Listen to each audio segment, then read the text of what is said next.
Merhabalar arkadaşlar, hoş geldiniz. Umarım ki hepiniz çok iyisinizdir. Benden yorumlarda istediğiniz videoları çekmeye çalışıyorum tek tek. Ve bugün yalnızlar için aklınızda biri olabilir ama önemli olan yalnız olmanız, yani şu an bir ilişkinizin olmaması.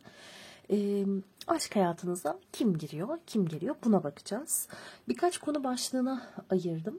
Öncelikle siz gerçekten bir ilişki için hazır mısınız? Çünkü bazen evet insan hayatında birini isteyebilir ama ilişki yaşamaya hazır olmayabilir. İlk sorumuz bu. İkinci sorumuz aşk hayatınıza girecek olan bu insanın karakter özellikleri, kişiliği. Nasıl bir insan bu kişi, bunu anlamaya çalışacağız. Üçüncü sorumuz, bu insanı tanıyor musunuz? Yani tanıdığınız biri mi? Yoksa yeni tanışacağımız biri mi? Bunu anlamaya çalışacağız. Dördüncü sorumuz, tanışma koşullarınız. Yani mesela nasıl bir ortamda tanışıyorsunuz ya da tanıştığınız ortamda ne gibi semboller var? Buna bakacağız. Ve beşinci sorumuz, yani aslında burada görmüş olduğunuz kartlarınız size aşk hayatınızla ilgili şu anda ulaşması gereken tavsiyemiz. Kartları önceden hazırladım. Çünkü çok fazla soru var. Çok fazla uzun bir süreç olacaktı kart hazırlamak. Biliyorum bazılarına sıkılıyor. Bu yüzden önceden hazırladım. 3 destemiz olacak. Eğer bugün çok fazla böyle tarot açılımı, tarot videosu izlediyseniz lütfen izlemeyin videoyu. Çünkü uyumlanmayacaksınız yüksek ihtimalle. Zihniniz boş olduğunda, gerçekten böyle kendinizi iyi hissettiğinizde, daha neşeli, daha sakin hissettiğinizde dinleyin. Çünkü biliyorsunuz ki bu açılımlar genel açılımlar ve bunlar aslında sizin eğlenmenizi, motive olmanızı amaçlayan açılımlar. Tarot bir fal değildir arkadaşlar. Böyle fal duymayı bekliyorsanız benim kanalım öyle bir kanal değil. İzlemeyin, tavsiye etmem. Şimdi 3 destemiz var dediğim gibi. Birinci destemiz burası. İkinci destemiz burası. Üçüncü destemiz de burası olacak. Eğer ne tür tarot desteleri kullandım bunu görmek istiyorsanız hemen kısaca onu da göstereyim. Tarot destelerimiz de bu şekilde. Birinci destenin tarot destesi bu desteydi. Bu şekilde. İkinci destenin tarot destesi bu şekildeydi. Böyle. Üçüncü destenin de tarot destesi bu şekildeydi. Böyle. Hadi bakalım. Gözlerinizi kapatın. Birkaç derin nefes alın. Zihniniz iyice bir boşalsın. Ve benim aşk hayatıma nasıl bir insan giriyor? Ben aşk hayatımda nasıl bir insanla karşı karşıya geleceğim? Ya da kiminle ilişki yaşayacağım gibi bir soru sorun yüksek benliğinize. En doğru cevabı niyet edin. Sonra gözlerinizi açın. Hangi desteği çekiliyorsanız onu dinleyin. Birden fazla deste arasında kaldıysanız, 3 desteği de dinlemeyin tabii ki ama hani 2 deste arasında kaldıysanız belki o zaman dinleyebilirsiniz ama lütfen orada sezginiz size yol göstersin. Mümkün mertebe tek bir desteği dinlemeye çalışın. Aşağıda zaten zaman damgalarını koyuyor olacağım. İlk destemizle ben açılıma başlıyorum. Siz videoyu durdurup dilediğiniz gibi vakit geçirebilirsiniz. Merhabalar, birinci desteği seçen arkadaşlar. Burada hem tavsiyenizi aslında alıyor olacağız hem de ilk sorumuzun cevabını görüyoruz. Şu anda gerçekten bir ilişki için hazır mısınız? Aslında hazırsınız. Güzel bir açılış yapmışız. Kupa onlusu, değnek onlusu ve kupa altılısı şeklinde. Evet, hani bir ilişkiye hazırsınız ama biraz açıkçası şu anda hali hazırda kendi hayatınızda bir takım koşturmacaların olduğu anlaşılıyor. İşte taşınmak, iş bulmak, işten çıkmak, bir yerden bir yere gidip gelmek, çok fazla sorumluluğun altına girmek. Belki işte çok yoğunsunuz, bir sürü sınav var. İşte mezun olmaya çalışıyorsunuz. Bir sürü iş var. Ailenizle ilgili bir sürü sorun var. Hepsi olabilir. Kendi hikayenize göre alın lütfen. Diyor ki evet, hani çok yorgunsun. Ve bir taraftan bu arada bir kupa altılısı da gördüğümüz için dikkat edin, burada kadın bazı resimlere bakıyor. Bir nostalji yaşıyor aslında. Birkaç ihtimale gidiyor. Şimdi birincisi, belki gerçekten burada özellikle çocukluk, bebeklik temasını çok fazla görmüşüz. Kendi çocukluğunuzu, ilkokul yıllarınızı çok böyle gözlemlediğiniz, çocukluk fotoğraflarınıza, bebeklik fotoğraflarınıza belki baktığınız bir dönem olabilir. Ama ne anlıyoruz? Belki şu an zaten geçmişten birini aslında özlüyor olabilirsiniz. Biraz geçmişte yaşıyor olabilirsiniz. Nostalji yapıyor olabilirsiniz. Belki bir ex partneri bekliyor olabilirsiniz. Ya da zaten hali hazırda dediğim gibi birinden hoşlanıyorsunuz belki.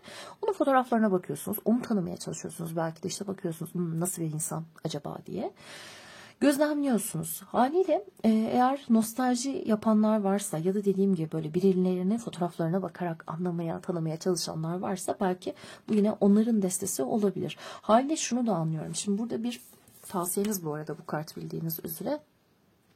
Şimdi burada böyle uzaklarda bir şimşek çakıyor. Bir şimşeğin çaktığını görüyor kızımız. Böyle bir pencereden bakıyor. Hani burada da bir kulenin içinde olduğu için belki hani klasik böyle vardı ya. Direkt bu arada niye aklıma Shrek geldi. Shrek ve Fiona geldi. Aslında orada hani bir alegori var ama daha ziyade işte biz böyle daha tatlı masallarda görürüz ya, işte uyuyan güzel kulesinde işte yakışıklı prensi bekliyor vesaire diye. Shrek'te daha bunların dediğim gibi farklı versiyonunu görüyoruz. Bazı hikayelerde de bunu tamamen alaşağı edildiğini görüyoruz. Haliyle hani kulesinde belki gerçekten hani hayatıma birisi girsin. Bunu bekleyenler belki olabilir aramızda. Fakat işte mesaj diyor ki havayı temizle. Yani eğer o havada bir drama varsa, bir kaos varsa, bir stres varsa ya da gerçekten sen hani geçmişindeki birine çok artık böyle yoğun yoğun bir hale geldiysen, eğer ondan başka bir şey düşünemiyorsan belki de bunu temizlemen gerekebilir. Ya da hayatında çok fazla kaos varsa önce bunun temizlenmesi gerekiyor olabilir. Ama bu kart şu konuda da hani bizi temin eder. Der ki evet, hayatında hani kaos olabilir ama kaos her zaman kötü bir şey değildir. Çünkü kaos bizim bir şeyleri temizlememiz, düzenlememiz, kendimize yeni bir yol açmamız için de aslında iyi bir süreçtir. O kaosun sonrasında çünkü ortalık durulur ve biz daha böyle ne istediğimizi, nereye yöne gideceğimizi daha iyi görebiliriz. Haliyle aslında böyle biraz arınma süreci olduğundan bahsediyor ve diyor ki hani bir arınma varsa hayatında böyle bir takım dağınıklıklardan, bak eğer bu dönemde kurtuluyorsan bunun da kıymetini bil.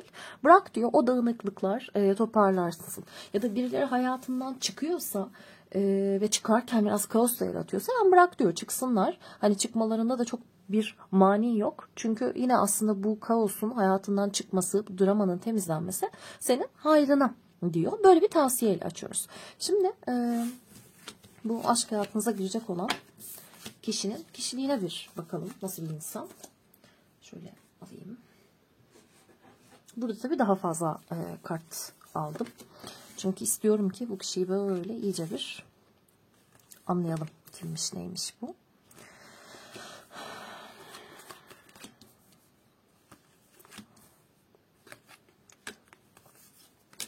Bu da size şaşırmıştım, evet.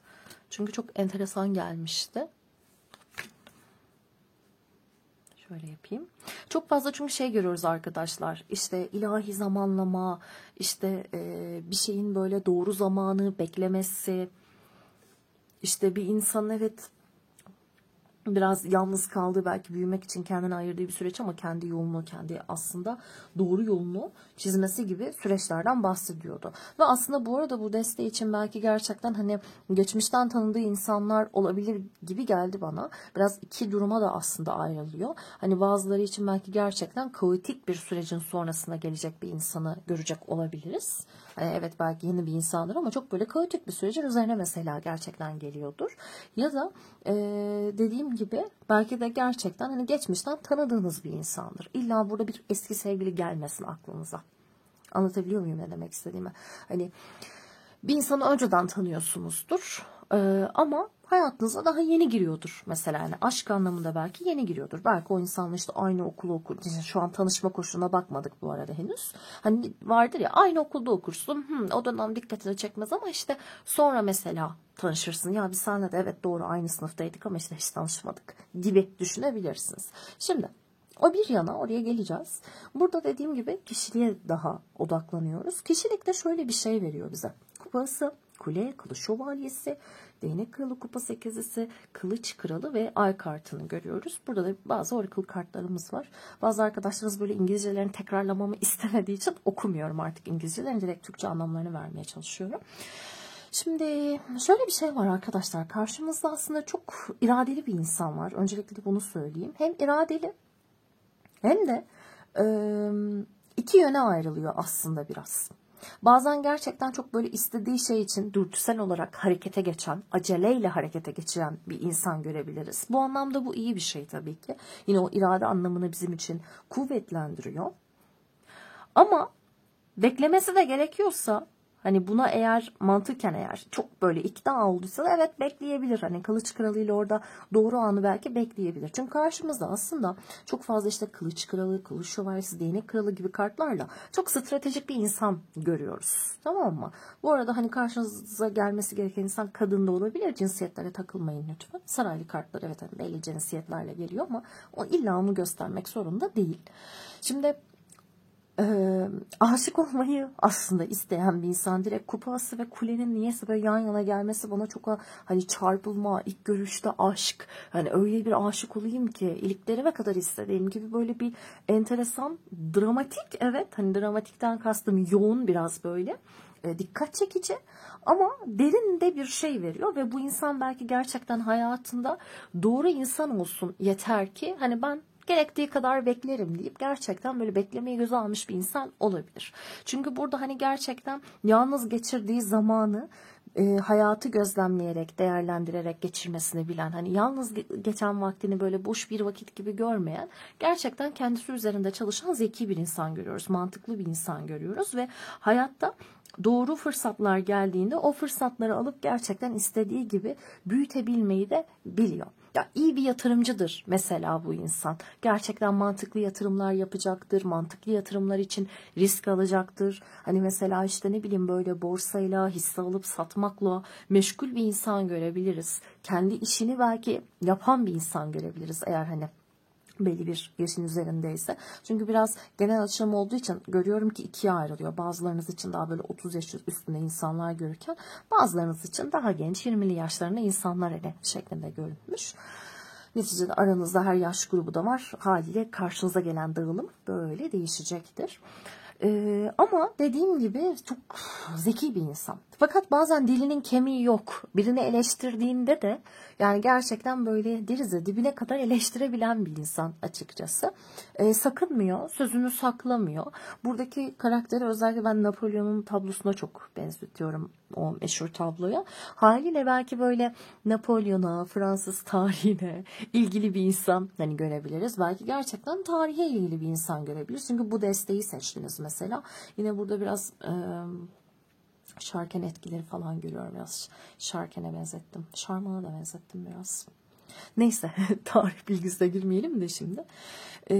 Biraz dediğim gibi tarihle ilgili bir insan, Avrupa ile ilgili bir insan, özellikle belki bir şekilde şuradan dolayı Fransa, şuradan dolayı da Almanya, Avusturya, buralarla belki alakalı insanlar da bu arada görebiliriz. Belki gerçekten yurt dışına gitmiş, yurt dışı tecrübesi edinmiş bir insan görebiliriz bu arada. Burada bakın bir gemimiz var, geniş aşırı ülkelerden bir insan keza olabilir.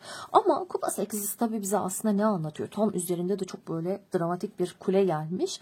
Bu insan arkadaşlar değişimden çekinmiyor. Bu açıdan hani şunu anlıyorum. Burada da hani işte ilahi zamanlama, işte doğru zamanı bekleme vesaire gördük ya. Teslimiyeti olan bir insan açıkçası. Teslimiyetten kastım şu. Ya ne olduysa oldu, yaşandı. Ya tamam, vardır bunda da bir hayır. Yani kabulleneceğiz. İnançlı bir insan olması gerekmiyor bunu söylemek için. Ama hayat bir şey getirdiğinde ya tamam diyor, bunu yaşadım ama başıma mesela kötü bir şey geldiyse bile böyle ayılıp bayılmamın çok bir anlamı yok. Ben diyor bir şekilde ayağa kalkarım, yani ne yapayım. Kötü de hissetsem başımın çaresine bakarım. Ama bir durum, bir yer beni mutlu etmiyorsa ben oradan kalkıp çekip gitmesini de bilirim diyor. Yani çok dediğim gibi mantıklı bir insan, böyle gereksiz duygusal karmaşalara girmeyecektir. Anlatabiliyor muyum ne demek istediğim? Yani burada ben açıkçası böyle bir şey görüyorum. Haliyle evet, hayatında belki işte duygusallık, sezgisellik birazcık daha arka planda olabilir açıkçası. Çünkü dediğim gibi daha taktiksel, böyle adeta bir savaş komutunu edasıyla hareket eden bir insan görüyoruz biz burada. Haliyle daha taktiksel, daha stratejik bir insan. Fakat dediğim gibi bir şey olduğunda yani şu gerçeği kabul ediyor. Evet, bu oldu. Yani benim keşke öyle olmasaydı demem çok da bir anlamı yok diyor açıkçası. Ve bu yüzden dediğim gibi bu insan bir şeyin doğru zamanı gelene kadar bekleyebilen birisi açıkçası. Bu yüzden belli ki bir yatırım yaptığında o yatırımdan kazançlı çıkmayı biliyor. Ya da hani sırf yalnız kalmamak için böyle sürekli ilişki yaşayan bir insan değil mesela. Diyor ki yani doğru insan olsun. Gerekirse ben yalnız kalırım, ne olacak yani. Yeter ki doğru insan gelsin karşıma. Ya da yeter ki doğru bir işte çalışayım, hakkımı alayım. Ama bir yerde dediğim gibi beslenmiyorsam, tatmin olmuyorsam, aradığımı bulamıyorsam vallahi diyor orayı da yakıp yıkar, oradan da gitmesini bilirim. Yani Roma'yı ve gemileri aslında yakabilen bir insan, açık konuşmak gerekirse. Çünkü dediğim gibi hani aşkın varlığını biliyor, buna inanıyor. Ama hani aşk var diye de böyle çaresizce aşkı arayan romantik bir insan gelmesin aklınıza. Çok öyle şey değil yani, çok böyle hayalperest, çok böyle işte aşkı arıyorum deyip de böyle şey yapacak bir insan değil, açık konuşmak gerekirse. Öyle diyebilirim. Ve dediğim gibi burada aslında bu arada bu kartın anlamı hacı, pirim, gördüğünüz üzere. Ermiş'e çok benzetiyorum ben kandilinden dolayı. O yüzden de biraz yine o hani yalnız olurum, kendi başıma olurum, gerek yok. Ben sevmiyorum öyle hani yapışık durumlar diyen bir insan ama dediğim gibi şunu da anlıyorum. Hayat üzerinde derin tefekkür edebilen birisi, iyi değerlendiren birisi ve bir şeye kanalize olduysa, bir şeyi hedeflediyse şayet, bakın burada bir ok ve yay görüyoruz. O hedefine ulaşabilmek için nasıl hareket edeceğini de bilen birisi aynı zamanda. Böyle bir durumla geliyor. Diyor ki ben gözüme bir şey kestirdiysem ne yaparım, ne ederim? O şeyi ele geçiririm. Böyle de özgüvenli. Yani böyle de bir özgüveni var. Çok öyle kalabalıktan hoşlanan bir insan değil. Çok böyle aşırı sosyal ortamım olsun, çok insanlarla işte sıkı fıkı olayım. Ya bunu çok sevmiyor açıkçası. Kılıç Kralı zaten biraz böyle şüpheci de, şurada da bir ay kartı görüyoruz. Biraz haliyle daha o şüpheci, insanlara kolay kolay güvenmeyen, daha böyle bir şeylere daha dark, daha pesimist bakan, daha yani karamsar bakan bir insan olabilir. Hayattaki siyahların çünkü çok fazla farkında bir insan. O yüzden de çok dediğim gibi böyle hayalperest bir insan değil açıkçası. Kendi gözüyle gördüğüne inanır. Kendi kulağıyla duyduğuna acaba mı? Dur bir de ben bunu göreyim der. Çok böyle hani elinden gelse bir laboratuvar ortamında böyle mikroskopla incelemek ister. Çok bu noktada da ciddi bir insan görüyorum, açık konuşmak gerekirse. Dediğim gibi bir teslimiyet var ama bu teslimiyet çok böyle ruhsal bir insan olmak anlamında değil. Realist bir insan olduğu için teslimiyetçi. Yani olduysa oldu, yani ne yapabiliriz diyen bir insan. Çok net, yani hiç kafa karışıklığına yer yok açıkçası. Yani hani o ay kartı çok böyle ya şöyle mi böyle mi dedirtmesin. O bir şeyleri kendine saklama ve belki kendi duygularıyla çok yüzleşmeme gibi anlayabilirsiniz bunu. Çünkü dediğim gibi realist bir insan. Öyle çok ay duygularımı anlayayım, sezgilerimi anlayayım gibi böyle çok spiritüel, çok ruhsal, çok ruhani bir insan beklemeyin bu insandan. Daha dediğim gibi yani net bir insan, açık konuşmak gerekirse. Hangi burç etkilerini görmüşüz? Ya burçları da söyleyince şey zannediyor bazen. İlla bu burç olacak. Hayır, o burç olmayacak. O burcun karakter özelliklerini burada belki düşünebilirsiniz. Ne görüyoruz burada? Şimdi kupa ası, kupa sekizlisi ve ay kartıyla aslında su etkileri görüyoruz. Özellikle şu ikisi biraz balık etkileri veriyor. Ama bu insan dediğim gibi yani balık burcu bile olsa hiç balık burcu gibi bir balık burcu değil yani, emin olun. Bir ne görmüşüz? Aslan etkisi görmüşüz. Kova etkisi görmüşüz. Şurada bir ikizler etkisi görmüşüz. Bir Mars etkimiz var. Mars'tan dolayı Koç ve Akrep aslında aklımıza gelebilir.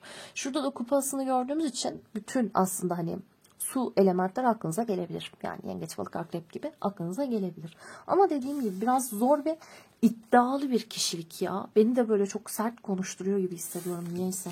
Hani iddialı, hani benden iyi bahset der gibi böyle bir garip bir enerjisi var bu arkadaşlar, artık her kim ise. Peki siz bu insanı tanıyor musunuz, biliyor musunuz dediğimizde adalet, değnek şövalyesi ve değnek yedilisi. Ya bu yüzden açıkçası biraz biliyor olabilirsiniz gibi geldi bana. Hani dediğim gibi tekrar bunun bir eski sevgili olması gerekmiyor. Ama bir yerde tanımışsınız gibi, bir yerde denk gelmişsiniz gibi. Belki de gıcık olduğunuz bir insan bile olabilir. Öyle bir izlenim de aldım. Hani ya evet ya ben onunla karşılaştım ama yani çok beni sinir etti. Çünkü niyeyse böyle biraz nasıl desem enteresan, böyle bir zıtlaşan bir şey var aramızda. Yani benle bu arkadaş çok anlaşamadık. Niyeyse. Böyle bir şey olduk. Belki o yüzden sizinle de böyle hani ilk etaptan bu nasıl bir insan böyle, bu nasıl adam, bu nasıl kadın dedirten bir insan olabilir. Adalet, değnek şövalyesi ve değnek yedilisi görüyoruz dediğim gibi. böyle biraz zıtlaşma, kendi burnunun dikine gitme gibi etkiler var. Direkt mesela karşı karşıya geldiğiniz, direkt böyle pat diye tanıştığınız, belki resmi bir yerde tanıştığınız bir insan da olabilir ama dur oraya gelelim. Şunları da ekleyelim. Tanışma koşullarınızı ekleyelim şöyle. Çünkü direkt böyle tanışıyorsunuz ama belki arada vesile olan bir kadın olabilir mi? Olabilir. Hani bir kadın dolayısıyla tanışma. Şöyle yapayım. Bunlar da semboller.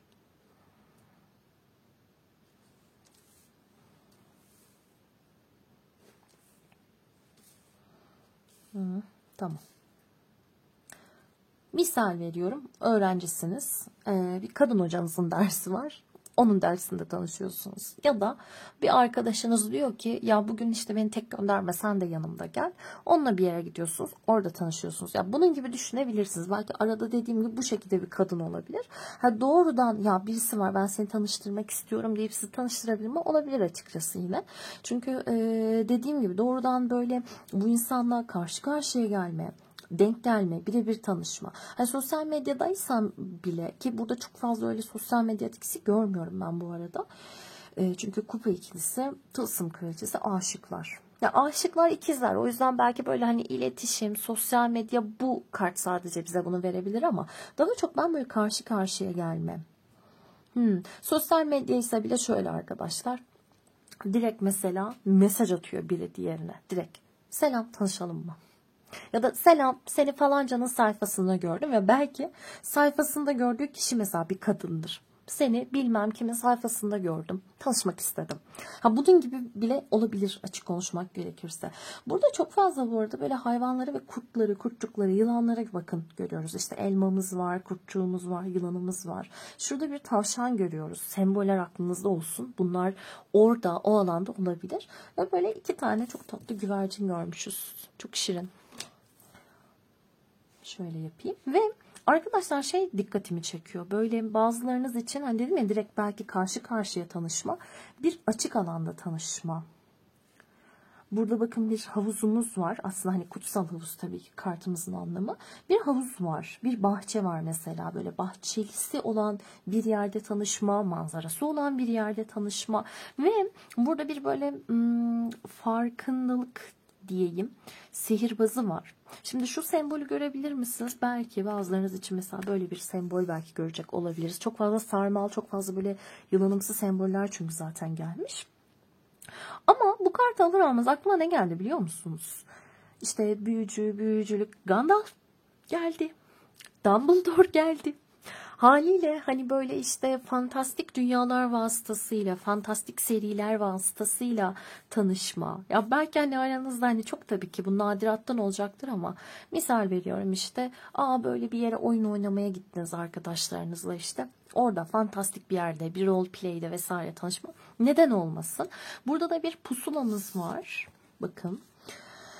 Pusulada 12 burcu görüyoruz. Şöyle. Bir kurbağamız var. Ve aslında yine hani kartların anlamı itibariyle baktığımda biraz yine böyle kadersel bir tanışmadan da bize bahsediyor aklınızda olsun. Yani belki bu kişi daha önce sizin mesela gittiniz işte doğum haritası danışmanlığı aldınız belki. O haritada işte bir astrologdan belki duyduğunuz bir insan olabilir. Ya da acaba siz mi böyle mesela tanışıyorsunuz bir şekilde ya arkadaş işte ortamında ya bu dediğim açık. Belki önünde havuzun olduğu işte bahçeli bir ortamda hiç fark etmez. Bakın burada bir heykelimiz de var. Sanatla ilgili şeyler belki bu yüzden görebiliriz yine. Ve belki işte ya o sizin haritanıza bakıyor ya siz onun haritasına bakıyorsunuz. Ya da işte ilk etapta birbirinizin böyle burcunu öğreniyorsunuz. Ya böyle bir şey de görebiliriz açıkçası bazılarınız için. Çok enteresan. Burada da 3, 47 ve 50 sayılarını görmüşüz.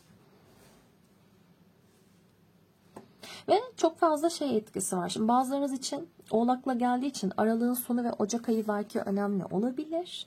Burada da Yengeç ve İkizler etkileri görüyoruz. Haliyle Haziran ve Temmuz aylarını belki görebiliriz. Tanışılan işte tarih, süreç olarak. Bu da aklınızda bulunsun. Evet. Ama dediğim gibi yani ilk tanıştığınız etapta ya da belki tanıyorsanız şu anki durumda belki ters düştüğünüz bir insan olabilir. Bazılarınız için hani evet, bir kısmınız için belki gerçekten ayrılık yaşadığı bir partner olabilir. Bazıları için hatta boşandıkları eş bile olabilir. Böyle %1'lik bir kısım için. Bu bile olabilir. Burada da böyle hem bir asker görüyoruz. Burada da bir kovboyumuz var. Böyle asker, askerlik, hukuk, hakim, savcı, avukat, bunlarla ilgili şeyler de belki görebiliriz. Aklınızda olsun arkadaşlar. Evet, birinci deste. Tavsiyenizi en başta almıştık zaten. Sizin açılımınız böyle. Dilerim ki eğlenmişsinizdir açılımı dinlerken. Biraz karşımıza zor bir insan vardı. Hani bir yengecim. O yüzden böyle bir inatlaştık sanki bu kişiyle, bu kişi artık her kimse. Böyleydi. Dilerim ki sizin için en güzeli, en iyisi kimse o kolaylıkla hayatınıza gelsin. Videoyu beğendiyseniz videoyu beğenmeyi, abone olmayı, daha fazla benim de video çekmek için motive olmam sebebiyle abone olmayı, yorum yapmayı, beğenmeyi unutmayın. Belki sevdiklerinizle de paylaşırsınız. Bireysel danışmanlıklar için de mail göndererek bilgi alabilirsiniz. Kendinize iyi bakın. Merhabalar, ikinci desteği seçen arkadaşlar. Şimdi burada hem ilk sorumuzun hem de tavsiye sorumuzun cevabı var. Tavsiye kartını zaten seçerek aslında seçmiştiniz destenizde. Şimdi önce bir ilk soruyla başlayalım. Bir ilişki için gerçekten de siz hazır mısınız? Değnek prensi ya da değnek elçisi, yıldız kılıç kraliçesi. Ben burada ne görüyorum biliyor musunuz? Ben ne istediğimi çok iyi biliyorum. Ben bu kişiyi, bu ilişkiyi böyle harfi harfine ya kafamda tasarladım ya da bir deftere böyle yazdım. Belki bazılarınız işte böyle vizyon panosuna, vision board'una belki koydu. Belki bazılarınız işte böyle manifest etti. Bazılarınız bunun için dua etti. Ama siz kesinlikle ve kesinlikle ne istediğinizi biliyorsunuz. Ve çevrenizdekiler size yüksek ihtimalle şunu söylüyor. Ya senin istediğin gibi de kusura bakma biraz zor diyor. Yüksek ihtimalle. Ama siz diyorsunuz ki bana ne ya? Hani ben gerekirse yalnız kalırım, yalnız yaşarım hayatımı. Ben zaten kendi hayatımda mutluyum bir şekilde. Hani istediğim gibi biri olsun. Çünkü burada böyle kendi başına maceraya çıkmış birini görüyorum açıkçası. Cesur, cesaretli, gezmeyi tozmayı seven, risk almayı seven ve burada yine yıldız kartında böyle bir kamp alanında işte yıldız gözlemleyen, yıldızın kayışını gözlemleyen bir kız görüyoruz. Burada bir defteri var. Dikkat edin. Burada ışığı var. Hani yine şeyi alıyorum buradan. Ya ben o deftere yazdım. Gece böyle karanlıkta oturdum, yaktım küçük böyle ışığım ya da mumumu. Ben yazdım. Dedim Allah'ım böyle böyle birisi olsun. Yani ben böyle birini istiyorum diye yazdım. Bunun için dua ettim. Çünkü yıldız kartı bizim böyle dua ettiğimiz şeyler. Gözyaşı döktüğümüz, gerçekten kalpten istediğimiz şeyler. Ve kılıç kraliçesi başarılı bir kadın, zeki bir kadın, ne istediğini bilen bir kadın. Her yönüyle ve çok mantıklı bir kadın. Burada erkek olabilirsiniz arkadaşlar. Hani cinsiyetlere takılmayın. Ben buradaki kartları anlatıyorum yalnızca. Karşınızdaki de yani kadın olabilir, erkek olabilir. Cinsiyetlere takılmayın. Ben hani her kavramı kullanabilirim tarif ederken. Şimdi dediğim gibi siz ne istediğinizi biliyorsunuz. Hatta burada bile bakın kadının elinde böyle kağıtlar var. Ne istediğinizi çok iyi biliyorsunuz. Haliyle ilişkiye hazırsınız ama böyle hani ilişkim olsun diye de böyle ölüp bitmiyorsunuz açıkçası. Diyorsunuz ki ya istediğim gibi biri olsun. İstediğim gibi bir ilişki olsun. Yoksa ben yalnız da gayet yani iyiyim. Hani bekle sorun değil. Ve bu da tavsiye kartınızda böyle dağlara böyle tırmanmak, dağlara doğru yol almak, yükselmek var aslında ve kart şey diyor. Yürümeye devam et, ileri gitmeye devam et. Şimdi dağlar bizim için hem zirveleri, hedefleri gösterir arkadaşlar. Hem de zorlukları gösterir. Haliyle belki gerçekten hani evet ben en iyisini istiyorum. Ama bunu bulmanın tabii ki kolay olmadığını da biliyorum diye olabilirsiniz. Ve bu karttan dolayı diyorum. Belki de çevrenizdeki insanlar şey diyor. Ay ya sen de ya ne kadar seçicisin. Ay sen de istediğin gibi insan nasıl olacak ya. Bak yalnız kaldın deyip böyle aşağıya çekmeye çalışıyor olabilirler size. Dediğim gibi. Ama kart şunu söyler. Sen doğru bildiğin yolda yürümeye devam et. Evet şu an şartlar zor gözükebilir. Gerçekten zor olabilir. Gerçekten zorlanıyor olabilirsin. Çünkü yokuş çıkmak zordur yani. Dağlara doğru gitmek. Ama diyor ki merak etme en de sonunda kendi istediğin yola ulaşacaksın. O yüzden siz çok güzel bir noktada, çok güzel bir yolda da geliyorsunuz. Açık konuşmak gerekirse. Yani burada mesela çok böyle toksik ilişkilerden çıkmış, toksik ilişkilerden kurtulmuş insanlar olabilir. Ya da belki hiç ilişkisi olmamış ve çevredeki ilişkilere görüp ay böyle ilişkim olacağına yok yok kardeşim ben yalnız başıma daha iyiyim deyip gerçekten çok seçici olanlar olabilir. Ama doğru yoldaymışsınız yani. Çok güzel, çok tatlı geldi zaten. Aramızda bolca böyle hava ve ateş etkili arkadaşlar olabilir bu noktada. Peki diğer sorumuza gelelim. Bu kişinin karakter özellikleri, kişiliği nasıl? Bu deste. Tamam. Hazırlarken gördüm ama sadece hazırlarken gördüm. Sonra unutuyorum. Ne demişler? Senin aradığın da seni aramakta.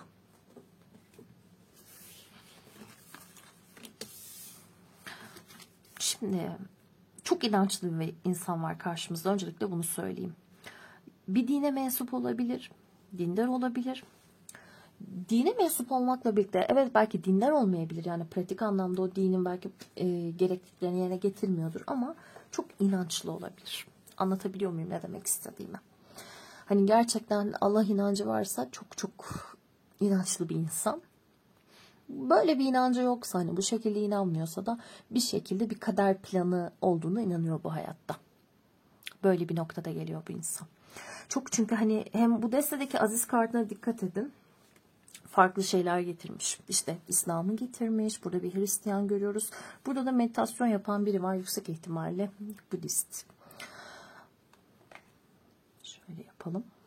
Yani farklı inançları getirmiş ve şurada da evet hani kupa beşlisini görüyoruz aslında ama nasıl desem böyle yine aslında kendi belki inancı itibariyle kutsal bir yerde olabilir. Yas tutuyor. Sevdiği insanlar için yas tutuyor. Ve şu kart aslında evet hani daha farklı bir şeyden bahsediyor ama bana doğrudan hem şuradaki anahtarlar çünkü biz anahtar temasını da Aziz'de görürüz aslında.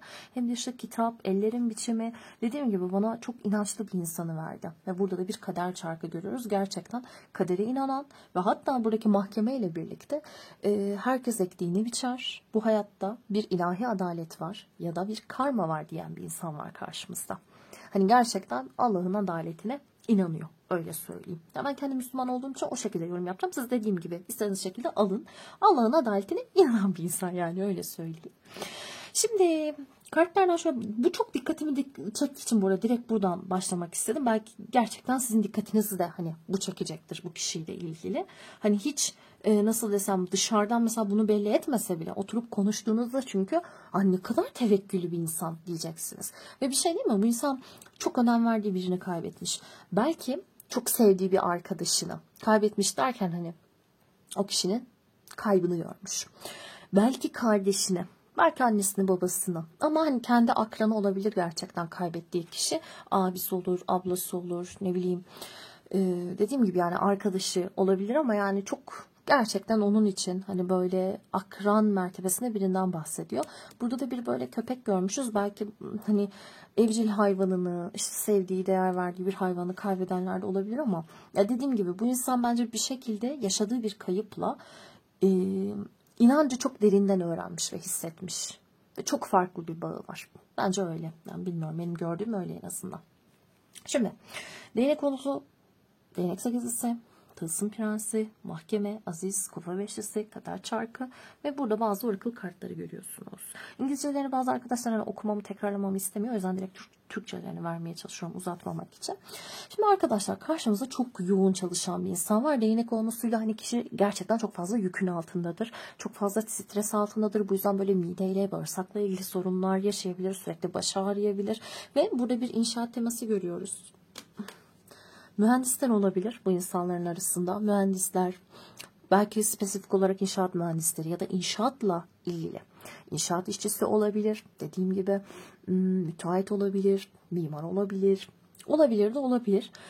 Yapmak, tesisat, zanaatler de gelsin aklınıza. Evet. Evet. gerçekten çok yoğun mesai isteyen işlerden bahsediliyor. Ve tabii ki hani aralarında öğrenciler de olabilir. Belki okulunu bitirmek üzere olanlar olabilir. Belki yüksek eğitimden geçenler olabilir. Aziz'de yine şeyi görüyoruz çünkü işte tamam lisans bitirmiş, yüksek lisansa başlamış. İşte doktora yapıyor gibi düşünebilirsiniz. Dediğim gibi çalışkan bir insan. İster hani dediğim gibi üniversite okusun, şunu okusun, bunu okusun. İsterse de okumasın, zanaatla uğraşsın bu insan. Çok çalışkan birisi. Çevresindeki insanlar ona baktığında durdurak bilmeyen, sanki böyle hiç yorulmayan, yoruluyor aslında bu arada. Hiç yorulmayan, sürekli aktif birini görüyorlar. Diyorlar ki hem sosyal hayatta çok aktif, her şeye yetişiyor, her şeye zaman buluyor. Hem de hepimizden iyi yapıyor yani. Mesela öğrenci ise hem okuyup hem çalışan, her şeye vakit ayıran, bir yandan da derslerini en iyi böyle derecelerle bitiren birini görebiliriz. Derece sahipleri görebiliriz mesela. Okulu dereceyle bitirenleri burada görebiliriz. Çok dediğim gibi enteresan bir iyimserlik var. Özellikle buradaki Tılsım Prensi'yle hani o şansını deneyen insanı görüyorum. Ama bu iyimserlik, bu çalışkanlık, bu motive olmuşluk aslında altında dediğim gibi çok derin acıları da barındırıyor. Ama bunu yakınları bilir. Öyle herkese anlatmaz yüksek ihtimalle. Daha yakınları bilir. Ve burada kader çarkını böyle bir dönme dolapla, bir Luna Park'la resmetmiş bizim için. Dediğim gibi kadere inanan, kaderde çok fazla yol almış bir insan görüyoruz. Şimdi burçlardan bahsedeceğim ama lütfen burçları hani işte bu burç şu burç gibi almayın. Karakter özelliklerini düşünün bu burçların. Ya da belki gerçekten işte güneşi, yükseleni, ayı önemli konumları olabilir. Ama karakter özellikleri gelsin aklınıza, olur mu? Değnek onlusuyla ve değnek sekizlisiyle yayı görüyoruz. Kader çarkıyla yayı görüyoruz. Çok fazla yay etkisi almışız. Boğa etkisi, akrep etkisi. Burada Plüton'dan dolayı yine akrep etkisi. Burada da böyle saf toprak elementidir para prensi. Haliyle Oğlak, Başak, Boğa yine bunlar aklınıza gelebilir. Ama yoğun bir yay etkisi bakın görüyoruz. Jüpiter etkisi aslında görüyoruz. Haliyle çok diyorum ya, çok böyle felsefik, çok derin düşünen, çok kendini geliştirmiş bir insan var karşımızda. Dediğim gibi tahsilli bir insan olması gerekmiyor. Yani işte üniversite bitirmiş bir insan olması gerekmiyor. Çok okumuş. Ya belki sahaf gezmeyi seviyor. Tamam mı? Çok okumuş, çok düşünmüş. Çok nasıl tarif etsem, değişik insan gruplarıyla tanışmış. Çok değişik yerlere girip çıkmış. Herkesle oturmuş, sohbet etmiş. Hani gidip mesela esnafla da çok iyi sohbet edebilir. Ama birden biz onun böyle bir cami hocasıyla çok derin bir sohbete daldığını görebiliriz. Üniversitede bir akademisyenle de güzel sohbet edebilir. Böyle bir şey var bu insanda. Her alanda kendini geliştirmiş ve burada bir şimdi patron kartımız var. Bunu nasıl tarif etsem size? Şimdi burada aslında mentorluktan, finanstan bahsediyor.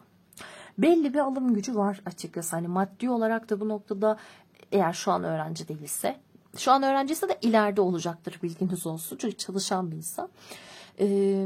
Alım gücü olan, parayı kullanmayı bilen bir insan. Ama hayatta deneyime çok önem veriyor. Bunu söyleyeyim. Neyin değeceğini, neyin değmeyeceğini çok iyi biliyor. Hayatını kontrol edebiliyor. Ve demiştim ya, gerçekten değişik bakış açılarına bakın sahip. Burada özellikle hikaye anlatıcısı kartını görüyoruz. Bu insan otursun bir şey anlatsın, saatlerce dinlersiniz ve herkes de dinler. Ay, Kızıl Goncalar Cüneyt. Yemin neyse, yemin ediyorum diyecektim de yani şey olarak tabii ki. Tarif olarak. Niye öyle bir izlenim aldım? Allah Allah. Niye böyle bir izlenim aldım? Dinletiyor kendini. Hani dedim ya, onunla aynı görüşte olmayan insanlara bile bir Allah Allah ne diyor bu ya falan dedirtiyor ve dinletiyor yani kendine. Böyle bir özelliği var. İnsanları çok güzel, dediğim gibi etkileyebiliyor. Etkiliyor. Hani böyle şey deriz ya, kanaat önderi. Biraz öyle bir yapı var. Çok iyi öğretmen olur bu insandan. Çok iyi akademisyen olur. Yani çok iyi bir konuşmacı olur. Onu söyleyeyim. Yani çok güzel konuşur. Gerçekten dikkat çeker. Etkileyici bir karakter olarak görünüyor. Ve arkadaşlar, sırları var. Kaçak kartımız. Sırları var. Problemlerden dediğim gibi kaçıyor ama problemleriyle yüzleşmiş aslında. Kaçma yönü şu. Bunları üzerine giymiyor. Kimi insan giyer, öyle rahat eder. Hani onunla biliriz biz onu. Herkes bilir mesela. Aa, şunu yaşadı. Bu insanda biz onu bilmiyoruz. Belki aklımıza bile gelmiyor. O kadar sıkıntı yaşamış olabileceği. Ne derdi vardır ki canım, o harıl harıl çalışıyor. Aa, o okul birincisi, Allah aşkına onun ne derdi olacak diyorsunuz belki. Ama yok yani. Bu insanın çok fazla sırrı var. Çok fazla hayat hikayesi var. Sadece dediğim gibi kendini bununla tanımlamıyor. Gerek yok diyor hani bunları bilmenize, bununla tanımanıza. Peki. Devam edelim. Bu kişiyi tanıyor musunuz? Ya tanıyor gibisiniz ama burada bir dakika, farklı hikayeler var. Şunları da alacağım. Bunlar da tanışma etkileriniz. Çok enteresandı bu deste. Gördükçe geliyor. Hatırlıyorum şimdi, evet.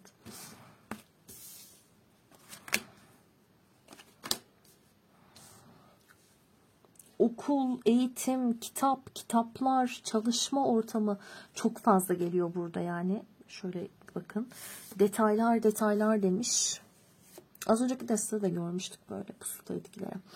Detaylar, kitaplar görüyoruz, pusulalar görüyoruz. Ay, burada bir farecik var. Fare zaten detaylarla çok ilgili bir hayvan. Burada bir leylek görüyoruz. Bu semboller aklınızda olsun. Bu semboller belki o tanışma ortamınızda göreceğiniz şeyler olabilir. Burada da böyle sihirli bir harita değiştirici, istikamet değiştirici görüyoruz. Anahtar var. Yine bakın pusula var. Çok gizemli bir karakter. Ve şurada eğitim temasını görüyoruz. Kitap okuyan birisi. Şimdi burada da bu çok fazla gelmiş. Burada resim yapan bir çocuk görüyoruz. Mesela şöyle yapayım. Haliyle bu sizin iş ortamında, okul ortamında, bazılarınız için kitapçıda ya da kitaplarla ilgili bir durumda tanıştığı, detayların arasına boğulmuş bir vaziyetteyken tanıştığı ya da tanışacağı bir insan olabilir. Ama burada iki farklı senaryo görüyorum. Bazılarınız evet gerçekten bu insanı tanıyor. Bir ex partner olabilir mi? Belki ama burada yarım kalan şeylerden de bahsedeyim. Ya bu yüzden belki olabilir. Tamam mı? Bu yüzden belki olabilir. Fakat pek çoğunuz için ben şunu anlıyorum. Hayatınız radikal bir şekilde değişiyor. Küllerinizden doğuyorsunuz ve sanki o şekilde tanıştığınız bir insan. Burada bir konser görmüşüz. Bazıları için böyle konser tiyatro. Bunun gibi bir şey belki olur. Ankara. Bazıları için bu olabilir. Konser, tiyatro, Ankara, Üsküdar. Niye Üsküdar geçti? Üsküdar belki. Tiyatro olan yerler geliyor aklıma. Tamam. Şimdi dediğim gibi bazılarınız için küllerinizden doğuyorsunuz. Hayata böyle yeniden bazı noktalarda başlıyorsunuz ve belki o şekilde dediğim gibi tanışıyorsunuz. Ama şöyle bir duygu var burada. Hani kaybettim. Bir taraf kazandı, bir taraf kaybetti. Niyeyse böyle bir inatlaşma var ya. Böyle bir şey az önceki destede de vardı yani. Birde de vardı. Birle bunun arasında kalmış olabilir misiniz acaba?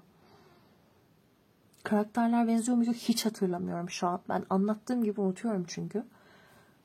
Direkt o anlık gelen bir duygu oluyor. Ama şurada dikkat edin. Bir taraf kazanıyor. Diğer taraf böyle gergin. Yani kaybetmiş. Bir rövanştır çünkü kılıç beşlisi neticede. Ve nasıl tanışıyorsunuz dediğimizde de bakın kupa ası, kupa dörtlüsü ve ölüm kartı geliyor. Özellikle Ekim-Kasım aylarına dikkat edebiliriz. Zamansız bir açılım neticede. Hani hem yüklediğim gibi izleyecek olanlar var hem bir sene sonra, bazen 5 sene sonra bile izliyorlar videolara, bakıyorum.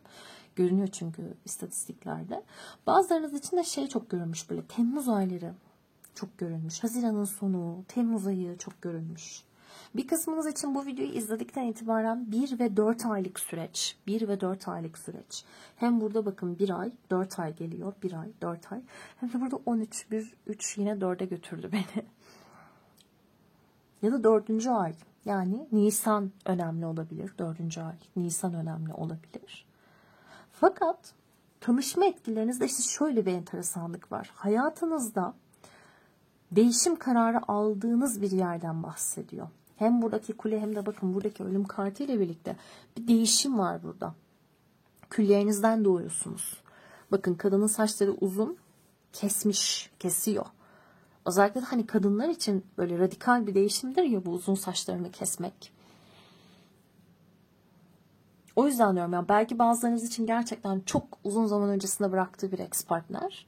Fakat bir kısmınız için de birini bitiriyorsunuz. Diyorsunuz ki hayır, bir daha hayır, asla o insan hayır.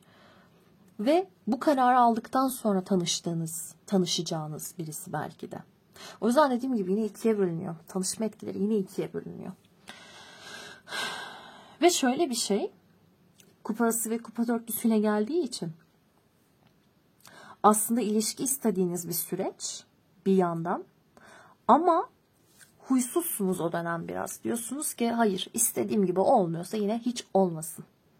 Ve belki bu insan ilk geldiğinde fark etmiyorsunuz bile. Belki aynı ortamdasınız gerçekten ama o kadar, aynen bakın kalabalıkları görüyoruz. Burada da hani bu çocuk eğleniyor. Buradakinin sinirinin farkında bile değil. Belki gerçekten o kadar kendi halinizdesiniz ki bu insanı fark etmiyorsunuz bile. Ve bu insan sanki gelip sizinle tanışıyor. Hani ilk o sizi fark ediyor gibi anladım ben. Yani siz çok kendi halinizdesiniz. Kendi başarınıza ya da kendi sıkıntınıza o dönem odaklanmışsınız. Ya bana kimse dokunmasın, ben şu an kimseyi görmek istemiyorum diyorsunuz. Çok, yani dediğim gibi böyle gerginsiniz siz o dönemde. Biraz böyle deriz ya çok asık suratlıyım bu ara, bana dokunmayın. O ise çok böyle ponçik ponçik geliyor. Bakın çok ponçik ponçik geliyor. Dikkat edin. Ya bu burada içkisini içiyor. Bu burada ya tamam gel diyor, şunu al diyor. Çok dediğim gibi geliş şekli çok böyle tatlı tatlı. Ama siz hayır diyorsunuz ya, şu an kimseyi görmek istemiyorum. Böyle bir şey var burada arkadaşlar. Evet. İkinci deste. Sizin açılımınız da bu şekildeydi. Dediğim gibi bu videolar eğlence amaçlıdır, motivasyon, güzel vakit geçirmek amaçlıdır. Aklınızda bulunsun. Genel açılım en nihayetinde. Videoyu beğendiyseniz beğenebilirsiniz, abone olabilirsiniz, yorum yapabilirsiniz. Beni motive eder. Bireysel danışmanlıklar için de mail gönderebilirsiniz arkadaşlar. Kendinize iyi bakın. Her şeyin en güzeli, en iyisi kolaylıkla olsun sizin için. Merhabalar, 3. desteği seçen arkadaşlar. Şimdi ilk sorumuza başlıyoruz tabii ki. Gerçekten de bir ilişkiye hazır mısınız? Ve burada da tavsiyemizi görüyoruz aşk hayatımızla ilgili. Şimdi değnek sekizlisi, imparator ve tılsım ikilisi geliyor. Tavsiyenizde de açıkçası şöyle bir şey görüyorum. Hani derine in, köklerini keşfet demiş ve kartın mesajında şey vardır. Hayatına şöyle bir ikinci kez bak. Gerçekten neyin gerekli olduğuna, neyin gerçekten senin için böyle esas önemi teşkil ettiğine bak der. Gerçekten ne anlamlı senin için? Neyin olmasını istiyorsun? Ayakların yere sağlam bassın der. Bir köklenme kartıdır. Haliyle belki burada hani kök çakrasına çalışmak isteyenler ya da zaten bir süredir kök çakrasına çalışanlar olabilir aramızda. Şimdi bir ilişkiye hazır mısınız? Biraz sizden şöyle bir şey de görüyorum. Hani ben ne istediğimi biliyorum ve ben zaten buradayım ve hazırım. Çünkü ya imparatorun şu kendinden eminliğine bir bakın. Yani çok emin. Kendinden aşırı emin. Ve diyor ki ben ne istediğimi biliyorum zaten. Ve ben hani uzun süredir zaten bir şeylerle uğraşıyorum. Yeni yeteneklerimi keşfediyorum. Özellikle çok böyle yeteneklerinizi keşfettiğiniz, kendinizi geliştirdiğiniz bir süreç olabilir bu belki sizin. Ve diyorsunuz ki ben bu hayatta artık ne istediğimi aslında biliyorum. Biliyorum. Aynı anda birden fazla şeyle uğraşıyorum. Evet hani yoğunum, meşgulüm. Ama ne istediğimi de biliyorum ve hayatımda da aslında çok sağlam, dürüst, güvenilir bir insan istiyorum. İstikrar istiyorum. Buradaki arkadaşların köklenmeye çok ihtiyacı var. Belki o yüzden hani aranızda gerçekten ciddi ilişki, evlilik, kendi yuvasını kurmak isteyenler olabilir. Anne olmayı isteyenler, baba olmayı isteyenler, yani gerçekten artık sağlam şeyler istiyorum ve yanımda güvenebileceğim birisi olsun istiyorum diyenler var. Dediğim gibi tavsiyeniz kendini tanı. Özellikle burada bir sonbahar dönemi belki sizin için hani önemli olmuş olabilir bu arada. Hani Ekim-Kasım ayları, Eylül-Ekim-Kasım ayları. Kartın mesajı dediğim gibi önceliklerini iyi belirle. Hallettim dediğin konulara tekrar bak.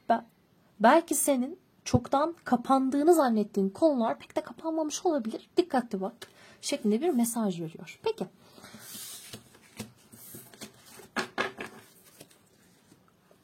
Bu aşk hayatınıza girecek olan kişi nasıl birisi?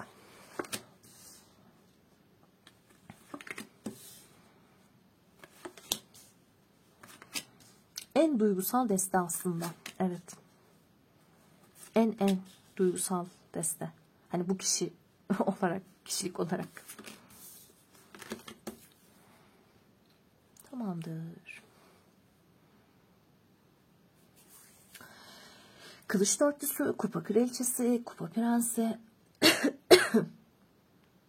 değnek şövalyesi, asılan adam, kupa altılısı ve kader çarkı var. Şimdi burç etkilerinden bahsedeceğim ama hani mutlaka bu burçtur gibi düşünmeyin lütfen. Bunların özelliklerini taşıyor. Belki işte güneşidir, belki yükselenidir, belki ayıdır. Belki sadece dediğim gibi karakteri benziyordur buna. Tamam mı? Terazi, yengeç, balık, akrep, yay, tekrar yay. Kupa elçisi de saf su elementidir. Hala yengeç, balık, akrep hepsi geliyor zaten. Çok farkındaysanız çok sterilize geldi. Hani böyle çok hani net, dediğim gibi daha çok su ağırlıklı olabilir. Ateşten de yayı çok net bir şekilde görüyoruz ama bunun tabii ki bizim için anlamı daha farklı. Dediğim gibi burç olarak değil, karakter olarak düşünün. Bu ne demek? Karşımızda çok aslında anaç ya da babacan.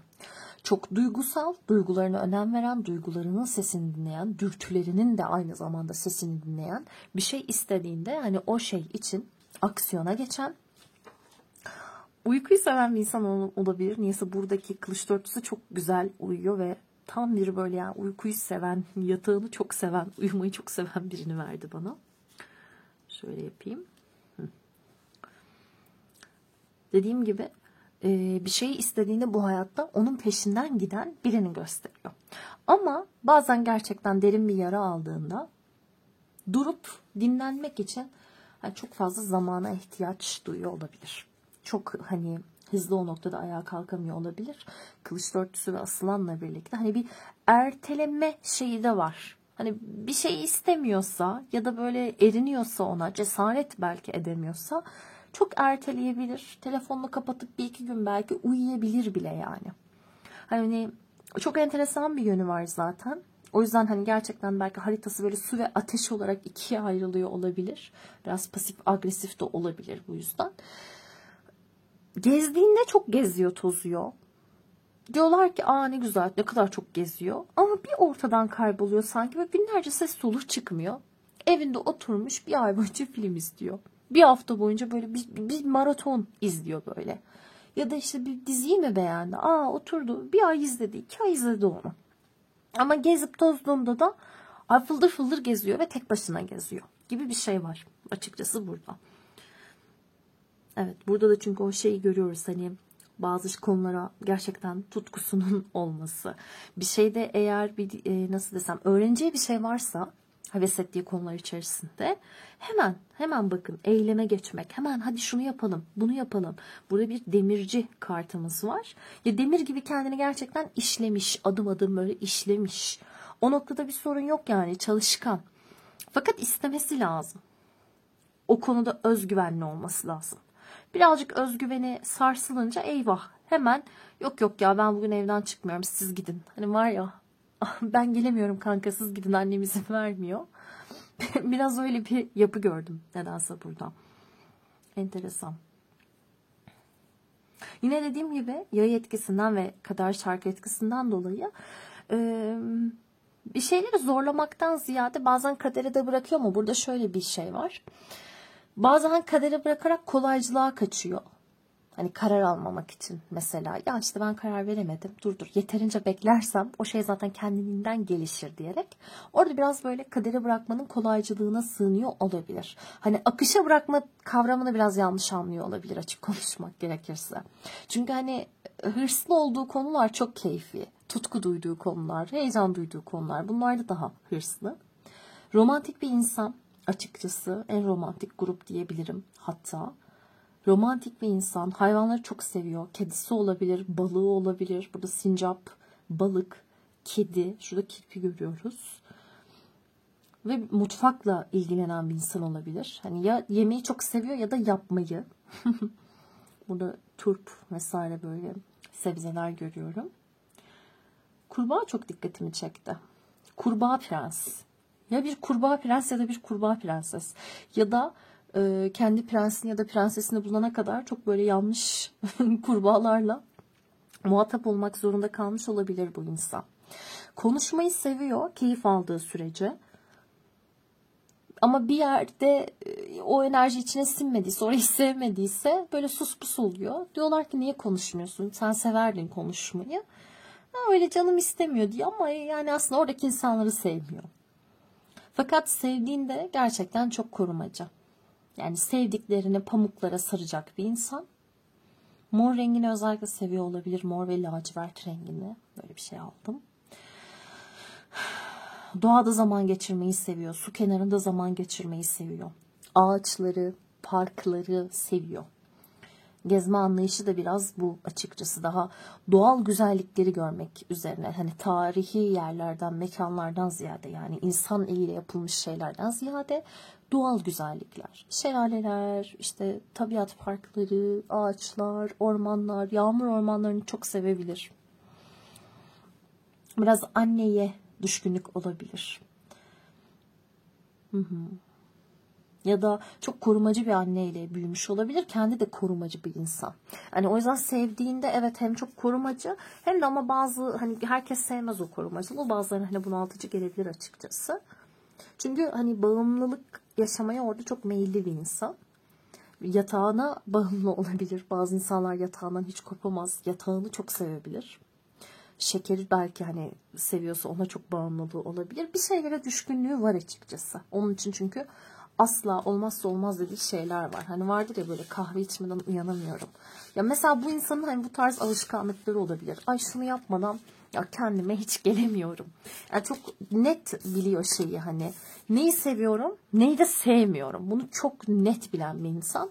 Kendi duygularıyla barışık ve çok net duyguları var. Çok duygusal. Yalnız kalmayı bence o anlamda çok sevmiyor. Hani hayatında hep işte ideal böyle aşkı arayan bir insan olabilir. Hayalperest de bir insan aynı zamanda. Biraz nostaljik, geçmişe fazla düşkün. Biraz bazen geçmişte yaşayabilir, dalıp dalıp giden bir insan olabilir.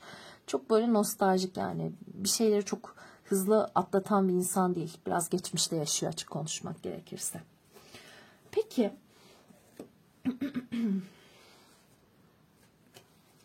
Siz bu insanı tanıyor musunuz? Bu yeni tanışacağınız bir insan olabilir. Ya da hani hiç ilişki yaşamadığınız bir insan olabilir. Çünkü burada çok yaşanmışlık yok gibi geldi bana. Daha yeni bir enerji verdi. Ve tanışma etkilerini de alalım. Şu tanışma etkilerinin de mesela şeyi görüyorum. Üzgünsünüz ya da işte birinden ayrılmışsınız. Ya da bu insan mesela birinden ayrılmış ve birbirinizin karşısına çıkıyorsunuz. Çok mucizevi bir şekilde mesela. Ve bakın yine o buram buram, o yengeç, o su etkileri, o su gruplarının hani o empat özellikle yine burada görüyoruz. Dinlemeyi inanılmaz iyi biliyor. Çok iyi biliyor dinlemeyi. Yani buradaki fili görüyorsunuz. Bir dinleme kartıyla gelmiş. Burada da minicik bir kuş var. Bakın görün o kuşu. Minik bir kuş ve kocaman bir fil. Bu aranızdaki boy ve ebat farkı da olabilir. Biri mesela çok uzundur. Biri onun yanında daha kısadır. Ya da ebat olarak işte hani çok böyle devasa cüsselidir. Diğeri de yanında minicik kalıyordur. Böyle bir şey olabilir mesela. Şey var burada bir de. Şarkılar. Yani bir böyle Spotify düşkünü. Spotify'da böyle ayrı ayrı listeleri olabilir bu insanın. Ya da işte hani ne tür müzik dinliyorsa buna çok düşkünlüğü olabilir ve sizinle de paylaşıyor bu arada. Tanışma etkilerinizde çünkü böyle bir müzik etkisi var. Ama tanışma etkilerinizde evet, desteği hazırlarken de o çok dikkatimi çekmişti. Bence o yüzden bu böyle daha yeni bir insan, daha taze bir insan. Hani çok bana dediğim gibi yaşanmışlık olan biri gibi gelmedi. Hani bir eski sevgili gibi değil. Ama mesela ya birini tanıdım, ilişki yaşamadık. Bu uyuyor. Hani bu buradaki anlattığım şeye uyuyor. Şöyle gibi. Dedim ya hani siz ya da o. Bir taraf üzüntü içinde, sıkıntı içinde. İlla ayrılık olması gerekmez. Belki işte bir taraf sevdiği bir insanı kaybetti. İşte sevdiğiniz biri ameliyat oldu ya da siz ameliyat oldunuz. Çok üzgünsünüz. Bir şey var orada. Hani üzücü bir durum var. Ya siz ya karşı taraf. Tamam mı? Ve Joker'le ve yanındaki kupa dokuzlusuyla Böyle mucize gibi birbirinizin karşısına çıkıyorsunuz. Ve belki inanamıyorsunuz zaten. Aa biz seninle nasıl tanıştık, ne alaka ya diyorsunuz. Ve şuradaki karta bakın. Kurtarma arkadaşlar. Bu kart bir şeyi kurtarmak anlamına geliyor. Bakın. Damsel in distress derler. Hani böyle başı beladaki prensesler hani kurtarılan vardır ya klasik. Burada öyle bir şey var. Hani kadın böyle kalede, gidecek hiçbir yer yok. Sular akıyor. Ve bakın bir adam böyle bir balonla geliyor. Ya siz onu kurtarıcı olarak göreceksiniz ya da o sizi bu şekilde görecek. Anladınız mı ne demek istediğimi şimdi? Yani böyle çok enteresan bir şey bu. Burada da hatta bir dağ var. Yine bir hani zorluk aslında baktığınızda dağ demek hani hem bir zorluk hem de bir başarı. Ve buraya böyle bir ışık vuruyor. Yüzünü aydınlatıyor ve bu dağ da böyle bana hep acı çekiyor gibi gelir. Açık konuşmak gerekirse. Sert de bir yapı. Belki gerçekten ya Allah'ım bu durumdan nasıl çıkacağım ya bilmiyorum dediğiniz bir an. Ya da bu insanın bunu dediği an. Tamam mı? Hani çok çünkü acı çekilen çok hani bir kayıp duygusu ya da işte bir üzüntü gerçekten. Belki işte dediğim gibi birinden ayrılma, bir böyle hani olur ya hani mesela bir düşünüyorum çok fazla sıkıntılar geliyor aklıma da kendi hayatımdan dedim örnek vereyim. Çok basit bir şeyle de çünkü örnek vermek istedim. Mesela işte diş teli taktırmak bile olabilir. Tamam bu basit versiyonu ama sinir bozucudur ya. Taktıranlar bilir ya çok kötüdür. Sinir bozucudur. Yemek yemezsin. Bütün huzurun, tadın, tuzun kaçar. Ya da işte annen baban ameliyat olur. Hastanede refakatçi kalırsın. Saatlerce üzülürsün. Orada çok sıkıntılı bir durum vardır. Ya bunların hepsi çok zor deneyimler açıkçası. Hani daha dışarıdan belki başkalarına basit görünse bile gerçekten zor deneyimler. Hani böyle bir şey de olabilir. Dediğim gibi birinden ayrılmak gibi bir şey bile olabilir. Ve hani bu insanla tanışmanız her ikiniz de şey diyorsunuz. Ay biz nereden bulduk birbirimizi? Özellikle belki bu yüzden hani yüzde tanışmalar evet. Çünkü direkt karşılaşma var. İşte burada kitap etkilerini görüyoruz. Okul etkileri, iş etkileri, yazılan çizilen yerler ama bazılarınız için çok fazla sosyal medya görebiliriz. Ve hani mesela diyelim ki farklı şehirlerdensiniz ve şey diyebilirsiniz ya biz çok başka şehirlerde yaşıyoruz birbirimize nasıl önerdi ki işte Instagram, nasıl önerdi ki Facebook, nasıl tanıştık ki gibi. Nasıl karşılaştık ki biz ya çok enteresan. Hani böyle bir şey var burada şaşırıyorsunuz çünkü ama çok yani bu insanla birbirinizi tanıdığınızda şu hissiyat çok fazla. Ya çok birbirimize uygunuz. Ya tam aklımdaki gibi bir insan. Ya tam aklımdan geçen gibi biri. Bakın. Kupa dokuzusuyla hani dileklerimizin hep deriz ya olması vardır. Her şeye sahip olmak vardır. Tatmin duygusudur. Sanki buradaki hanımefendi bize böyle bir sihirli küreyle bir şey veriyor. Nasıl desem bir mucize veriyor. Al bakalım hadi bir dileğin gerçekleşti diyormuş gibi. Ve bakın hep kitap. Kadında kitap var, adamda kitap var. Çok fazla dediğim gibi kitap görüyoruz. Birbirinizle dediğim gibi şarkı listesi paylaşma. İlham verici böyle enteresan bir ortamda tanışma. Ama ne olursa olsun birbirinizle belki önce hani bu bir arkadaşlık gibi bile başlayabilir bu arada. Ay ne kadar da ortak şeyleri hani seviyoruz, beğeniyoruz. Ama buna rağmen çok dediğim gibi mutlu oluyorsunuz. Bazılarınız çok nadir bir kısmınız böyle mesela işte sokaktan bir hayvan kurtarırken tanışabilir. Böyle bir şey olabilir. Kurtarma dedik ya. Hani ama bir taraf kurtarmış gibi hissediyor. Bir taraf kurtarılmış gibi hissediyor. Ama aslında iki taraf da diyor ki ya benim bu insanla tanışmam mucize. Çok hoşuma gitti. Üçüncü desteği çok sevdim. Çok enteresan. Çok güzel. Çok böyle hoş. Yani gerçekten çok kadersel geldi. Peki. Sizin açılımınız da böyleydi sevgili arkadaşlar. Dediğim gibi yani ben bunu çok böyle bir ex partner böyle olduğunu çok aşırı zannetmiyorum açıkçası. Tabii bu hikayeyi paylaştığımız spesifik bir ex partner varsa tamam o zaman. Ama dediğim gibi bana daha çok bu şekilde yansıdı. Evet arkadaşlar eğer açılımı beğendiyseniz ya da videodan keyif aldıysanız abone olabilirsiniz, yorum bırakabilirsiniz, videoyu beğenebilirsiniz. Bireysel danışmanlıklar için maille iletişime geçebilirsiniz. Ama yorumlarınızı görmek benim video çekmem için açıkçası büyük bir etki oluyor. Ne yalan söyleyeyim. Evet, bu şekilde. Kendinize iyi bakın. İnşallah her şey sizin için çok güzel, çok hızlı, en iyi şekilde gerçekleşsin. Hoşça kalın.